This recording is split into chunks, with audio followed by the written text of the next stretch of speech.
నమస్తే. ప్రాబ్లం అనేది ఏంటంటే జనరల్ గా బుకింగ్ ప్రాబ్లం ఫస్ట్. సరే బుక్ చేసుకున్న తర్వాత డెలివరీ అనుకుంటామా, డెలివరీ అవ్వట్లేదు అక్కడ. సెకండ్ వచ్చేసి డొమెస్టిక్ సిలిండర్స్కి ఏం ప్రాబ్లం లేదు అంటాం, కమర్షియల్ సిలిండర్స్కే ప్రాబ్లం అంటాం. ఇప్పుడు కమర్షియల్ సిలిండర్స్ యూజ్ చేసేవాళ్ళు డొమెస్టిక్ సిలిండర్స్ కోసం వచ్చేసరికి ఫుల్గా బ్లాక్ అయిపోయింది. ఇప్పుడు ప్రాబ్లం ఏంటంటే బ్లాక్లో డొమెస్టిక్ వాళ్ళ దగ్గరికి వచ్చి కొనుక్కుంటున్నారు కమర్షియల్ సిలిండర్స్, అక్కడ ప్రాబ్లం మెయిన్.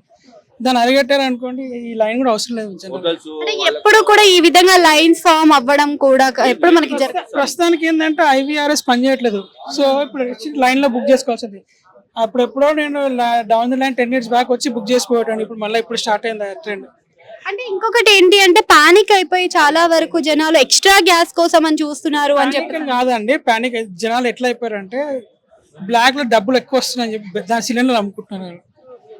ఇప్పుడు రెగ్యులర్ యూజ్ చేసే వాళ్ళకైతే ప్రాబ్లం అయిపోతుంది. బ్లాక్ లో అమ్ముకున్న వాళ్ళకైతే వాళ్ళు ఎట్లా రెగ్యులర్ యూజ్ చేయాలి, వాళ్ళు ఆల్రెడీ స్పేర్ సిలిండర్స్ పెట్టుకొని ఉంటారు.